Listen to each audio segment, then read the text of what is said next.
The Biden presidency is not really going all that well, and his polling reflects that, with his polling average down 38% and a red wave looming in November. Democrats are kind of looking for a replacement in 2024. Our next guest is saying that that bench is so weak we may see some old faces. Distinguished Professor Emeritus of University of California, Santa Cruz, and author of The Breakdown of Higher Education, Professor John Ellis. Sir, welcome to Wake Up America. Thank you for having me. All right, so Professor, Joe Biden is 78 years old, and they don't really have a deep bench. Kamala Harris is a non-factor. Her polling is basically in the toilet. And they have maybe Governor Gavin Newsom, who is kind of a genderless far-left radical. And then they have AOC and maybe potentially some other folks in there that rhyme with Hillary Clinton. What do you think of the upcoming presidential election? Well, it's very uncertain. 3 years out, anything can happen.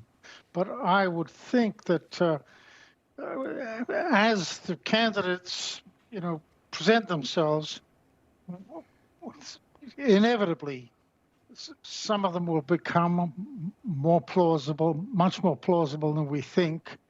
I would guess that on the Republican side, Donald Trump is going to be the nominee. Yeah. Well, let's talk the Democratic field now. You have people like Pete Buttigieg, who's now the Secretary of Transportation, who obviously made a run, didn't do very well. I mean, Kamala Harris dropped out. She didn't even win her own state. Then you have Gavin Newsom, who's essentially run his state into the ground, and he's not really going to appeal well to people in, I don't know, Iowa or something like that. What is going to be the Democrats' pitch in 2024, seeing gas prices are at record highs, inflation, and everything else is going to, everything in a handbasket? Well, the problem is that the most prominent Democrats are members of this administration or closely allied to it. And this administration's plausibility is dropping like a stone. So by definition, you don't have anyone that's plausible. My guess is that some, at the moment, fairly unknown name will emerge.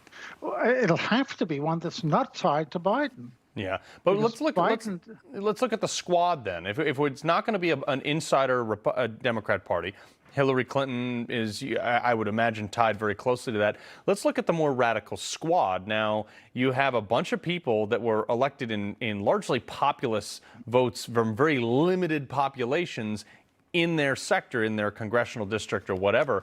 Do you think any of them have any viability to win a primary, seeing how Bernie Sanders was considered radical and he didn't get the nomination?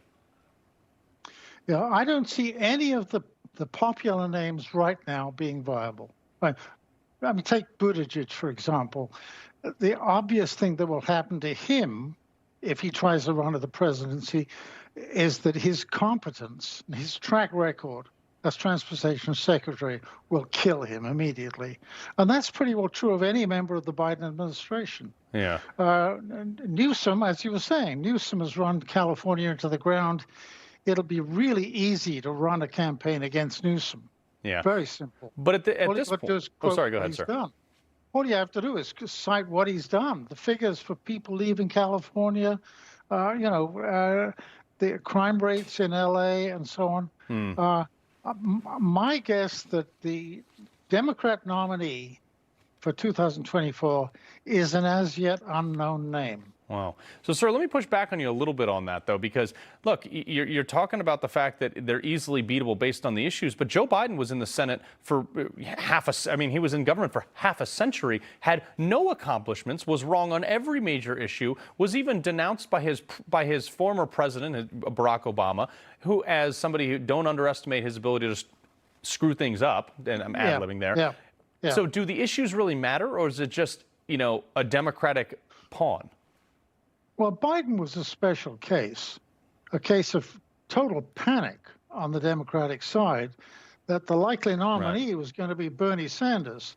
So Biden, who, as you say, was well known to be a fool for 50 years. I mean, he was well known as the dumbest man in the Senate for those 50 years. Because there was such a panic about Bernie, Biden got in. Yeah.